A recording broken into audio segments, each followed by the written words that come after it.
Dah okey dah. Okey dah. Alhamdulillah. Okey. Allahu Akbar. Alright. Sebab dia ada senaman dia nak hilangkan kejang macam ni senaman tadi?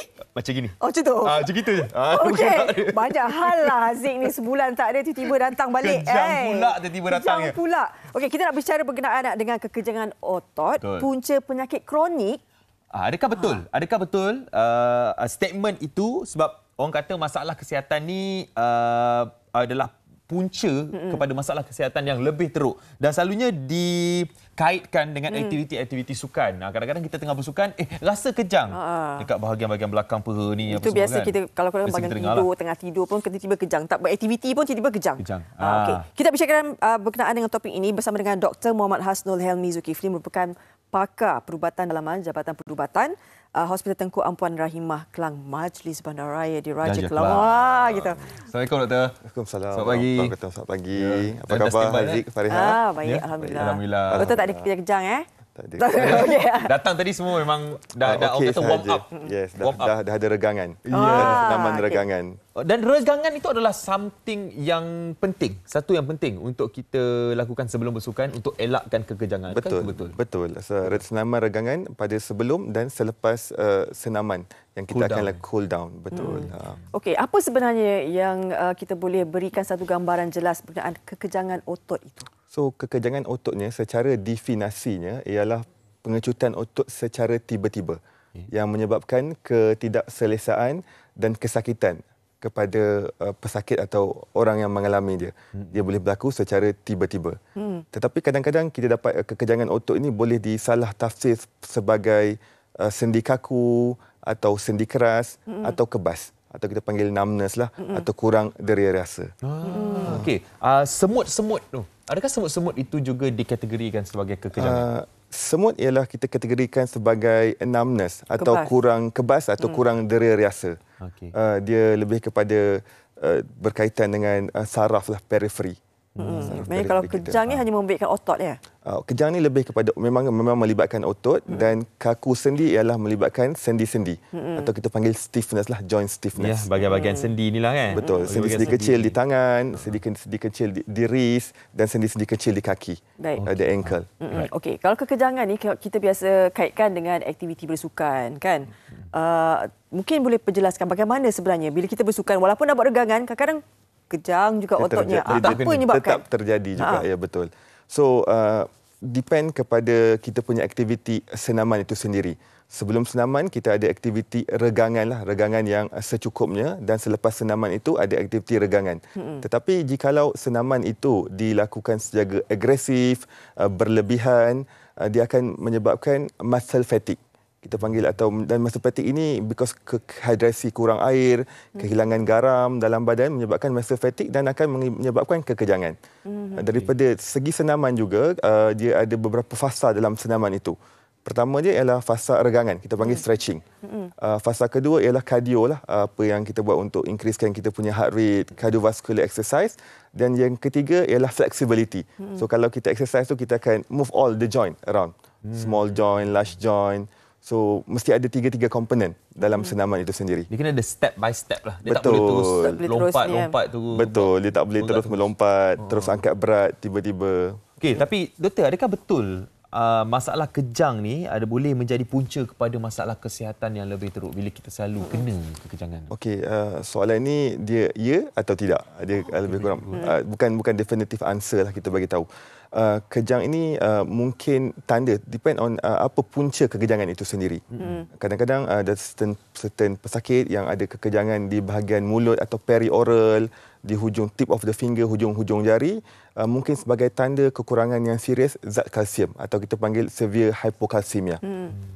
Tetapi kekejangan seperti kalau ada certain pesakit yang menghadapi cirit-birit atau muntah yang berlebihan akan menyebabkan dehidrasi. Kekurangan elektrolit dalam badan akan menyebabkan kekejangan juga. Itu didefinisikan sebagai kekejangan otot. Kekejangan otot juga, betul. Okay. Tetapi dalam erti kata yang lain, kadang-kadang kejang ini disalah tafsir sebagai kebas, joint stiffness. So kita kena tahu apa punca kejang itu sebenarnya. Okey. Saya tadi cakap kadang-kadang saya ni selalu kena yang simpul biawak. Orang tua tu kata simpul biawak. Jari tu dia melekat terus. Betul. Kan? Yang tu macam gitu . tak aktif apa pun, tiba-tiba duduk, dia melekat. Itu macam mana? Macam tu. So, kalau kita punya macam simple bawah atau kejang di bahagian jari-jari ini, dia lebih kepada melibatkan muscle strengthening itu sendiri, kekuatan muscle. So bila kita kurang bergerak, less mobility, so circulation ke bahagian jari, bahagian kaki itu agak berkurangan lah, dan dia akan menyebabkan kekejangan lah. Oh, kurang bergerak pun kejang juga. Lebih gerak kejang juga. So, itu yang penting, kita kena ada exercise untuk bagi strengthening the muscle. Kena kuatkan masa. Memang kena selalu exercise. Baik. Awak ni saya nasihatkan 3 kali sehari. Exercise. Itu nanti kejang juga weh. Okey, tapi ada soalan sebenarnya. Assalamualaikum, Syarif daripada Nurul Aisyah. Adakah berat badan berlebihan menjadi punca berlaku kekejangan otot? Okey, saya rasa soalan yang sangat-sangat baiklah sebenarnya. So memang ada berat badan yang berlebihan, pertambahan berat badan yang mendadak dalam jangka masa yang singkat akan menyebabkan kekejangan ini lebih kerap berlaku. Kenapa? Sebab muscle strength itu sendiri, kekuatan muscle strength, because kalau kita sudah biasa berat 50 kilo, muscle bulk kita around 50 kg punya muscle bulk. Suddenly kita ada peningkatan berat badan yang terlalu mendadak. So dia akan menyebabkan muscle tu fatigue, akan menggunakan muscle lebih dan menyebabkan kekejangan. Sebab dia bekerja lebih sikit bekerja lebih untuk menampung berat badan yang berlebihan ini. Betul kita punya otot badan. Ya, sebenarnya kalau ikutkan muscle kita ni, kalau salah jalan sikit ke, kalau kita buat sikit mungkin boleh jadi masalah yang lebih berat. Betul. Kan? Betul. Jadi penjagaan dia tu. Doktor, apa antara benda-benda tips-tips yang kita boleh terapkan dalam kehidupan seharian kita? Yang pertamanya, penjagaan muscle dan otot pertamanya, mestilah kita punya diet yang seimbang lah. Diet yang seimbang, diet yang mengandungi cukup protein, karbohidrat, lemak dan vitamin dan elektrolit. Yang keduanya ialah hidrasi. Hidrasi yang secukupnya. Minum air yang secukupnya, gantikan elektrolit ketika bersenam. Dan yang ketiganya ialah senaman. Senaman ini pentinglah. Yang pertamanya, kenapa dia akan membantu untuk kita punya stretching, muscle strength dengan flexibility. So exercise juga kena 30 minit setiap session dan 3 kali seminggu yang dicadangkan. Setiap hari itu macam 3 kali kita buat tu 30 minit? Ya, betul. Sekali. Setiap sesi 30 minit dan 3 kali seminggu. Okey. Tak lama pun. Tak lama, tapi sangat sukar kan? Even kita rasa 30 minit tapi sukar untuk dapat untuk kita peruntukkan 30 minit itu. Malas tu lebih berat. Betul. Malas tu lebih berat. Kita ada satu lagi soalan. Okey, dia kata Kak Ijat G ni, dia kata Assalamualaikum MHI, bapa saya selalu kena kejang di tangan dan kaki. Adakah ia bahaya? Bapaknya. Maknanya mungkin warga tua lah. Warga tua lah. So dalam pesakit yang mungkin agak berusia, kejang ini kita kena tahu punca dia apa. Sama ada punca dia, adakah ada kencing manis, diabetes yang tidak terkawal. So kadang-kadang dia ada kebas, rasa macam kejang juga. Dan tapi kalau kejang ini atau ada electrolyte imbalance, ada kalsium berkurangan, magnesium berkurangan, so kita kena tahu apa punca sebenarnya. Selain itu, daripada ada penyakit-penyakit neurologi jugalah yang melibatkan kekejangan seperti penyakit motor neuron disease atau penyakit saraf tunjang dan penyakit peripheral neuropati lah pun boleh datang dengan simptom seperti kekejangan.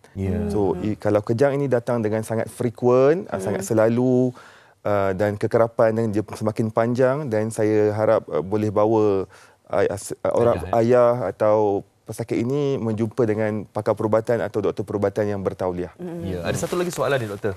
Siti Amira kata kalau anak selalu sakit kaki malam, kenapa? Ya mungkin sebelum tidur ke apa ke, masa baring tu tidur tiba-tiba kaki sakit.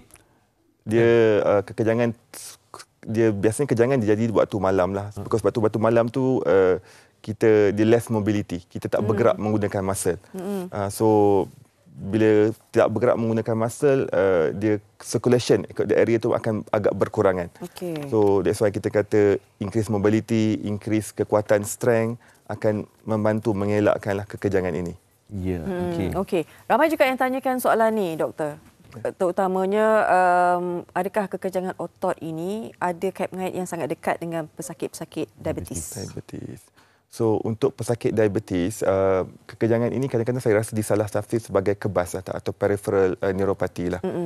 Dalam keadaan kencing manis yang tidak terkawal lah. Kawalan kencing manis yang tidak baik, dia ada komplikasi of peripheral neuropati atau gangguan saraf periferi. Dia akan merasa kebas atau numbness di hujung-hujung jari, hujung-hujung kaki, dan kadang-kadang rasa ini ditafsir sebagai kekejangan juga.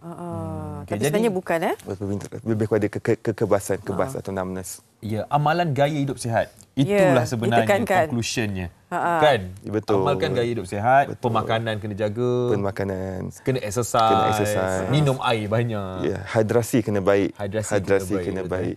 Dan kalau pesakit yang ada masalah diabetes, hypertension, kena berjumpa dengan doktor untuk pastikan kawalan kencing manis baik, tekanan darah tinggi baik. Supaya boleh lebih sihatlah. InsyaAllah. Wow, nasihat yang bagus sebenarnya daripada Dr. Muhammad Hasnul Helmi Zulkifli, pakar perubatan dalaman Jabatan Perubatan Hospital Tengku Ampuan Rahimah Kelang, yang sudi berkongsi mengenai kekejangan otot bersama kita di Malaysia hari ini. Kita kena pantau diri kita jugalah kan. Kalau dah terlalu kerap, teruslah berjumpa dengan pakar sebenarnya.